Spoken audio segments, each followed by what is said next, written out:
అక్క కొడుకు మా మేనల్లుడు. తనకి చిన్నప్పటి నుంచి చదువు ఫస్ట్ స్టాండర్డ్ నుంచి ఆర్మీ ఉద్యోగం వచ్చేంత వరకు మేము బాగా సహకరించాము. తను జమ్మూ కాశ్మీర్ బార్డర్లో ఉద్యోగం చేస్తున్నాడు. తనకు మొదటిగా ఉద్యోగం వచ్చినప్పుడు నాసిక్లో తను ట్రైనింగ్ తీసుకున్నాడు 6 months. నాసిక్లో ట్రైనింగ్ అయిన తర్వాత అస్సాంకి జాబ్ పోస్టింగ్ ఇచ్చారనమాట. అస్సాంలో 1 year జాబ్ చేశాడు. ఆ అస్సాంలో 1 year జాబ్ చేసిన తర్వాత మళ్ళా పంజాబ్కి ట్రాన్స్ఫర్ చేశారనమాట. పంజాబ్లో జాబ్ చేస్తూ మొన్న అంటే 2 days బ్యాక్ జమ్మూ కాశ్మీర్ బార్డర్కి అక్కడ వెళ్ళాలి అని తను మాకు ఫోన్ చేసి చెప్పాడు. నిన్న కూడా మాతో బాగానే మాట్లాడాడు. తను ఒకటే, ఈ ఉద్యోగం వద్దురా అన్న కూడా తను ఒకటే మాట అన్నాడు, చస్తే నేను దేశం కోసం చేస్తాను, నేను చచ్చిపోయినప్పుడు నా బాడీ మీద భారతదేశపు జెండా కప్పాలి అని ఫస్ట్ నుంచే తను ఈ మాట వాళ్ళ అమ్మ నాన్నకు చెప్పాడు. వాళ్ళ అమ్మ వాళ్ళ నాన్న ఎంత ఫోకస్ చేసినా ఈ ఉద్యోగం వద్దురా, మనకి ఏదో కూలీ నాలి చేసుకొని బతుకుందాము అని అన్నారు.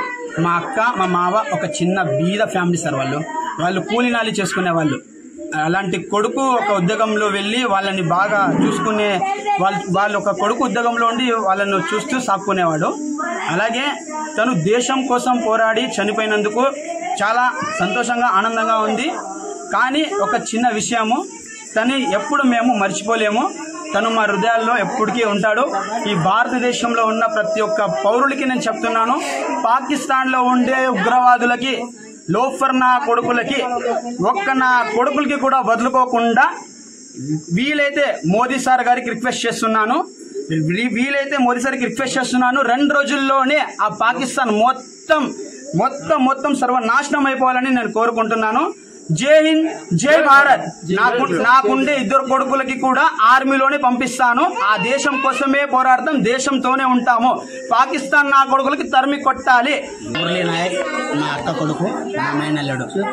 తనకి చిన్నప్పటి నుంచి చదువు ఫస్ట్ స్టాండర్డ్ నుంచి ఆర్మీ ఉద్యోగం వచ్చేంత వరకు మేము బాగా సహకరించాము. తను జమ్మూ కాశ్మీర్ బార్డర్లో ఉద్యోగం చేస్తున్నాడు. తనకు మొదటిగా ఉద్యోగం వచ్చినప్పుడు నాసిక్లో తను ట్రైనింగ్ తీసుకున్నాడు 6 months. నాసిక్లో ట్రైనింగ్ అయిన తర్వాత అస్సాంకి జాబ్ పోస్టింగ్ ఇచ్చారనమాట. అస్సాంలో 1 year జాబ్ చేశాడు. ఆ అస్సాంలో 1 year జాబ్ చేసిన తర్వాత మళ్ళా పంజాబ్కి ట్రాన్స్ఫర్ చేశారనమాట. పంజాబ్లో జాబ్ చేస్తూ మొన్న అంటే 2 days బ్యాక్ జమ్మూ కాశ్మీర్ బార్డర్కి అక్కడ వెళ్ళాలి అని తను మాకు ఫోన్ చేసి చెప్పాడు. నిన్న కూడా మాతో బాగానే మాట్లాడాడు. తను ఒకటే, ఈ ఉద్యోగం వద్దురా అన్న కూడా తను ఒకటే మాట అన్నాడు, చస్తే నేను దేశం కోసం చేస్తాను, నేను చచ్చిపోయినప్పుడు నా బాడీ మీద భారతదేశపు జెండా కప్పాలి అని ఫస్ట్ నుంచే తను ఈ మాట వాళ్ళ అమ్మ నాన్నకు చెప్పాడు. వాళ్ళ అమ్మ వాళ్ళ నాన్న ఎంత ఫోకస్ చేసినా ఈ ఉద్యోగం వద్దురా, మనకి ఏదో కూలీ నాలి చేసుకొని బతుకుందాము అని అన్నారు. మా అక్క మా మావ ఒక చిన్న బీద ఫ్యామిలీ సార్. వాళ్ళు కూలీ నాలి చేసుకునే వాళ్ళు.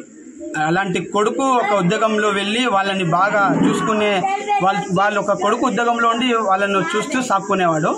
అలాగే తను దేశం కోసం పోరాడి చనిపోయినందుకు చాలా సంతోషంగా ఆనందంగా ఉంది. కానీ ఒక చిన్న విషయము, తను ఎప్పుడు మేము మర్చిపోలేము. తను మా హృదయాల్లో ఎప్పటికీ ఉంటాడు.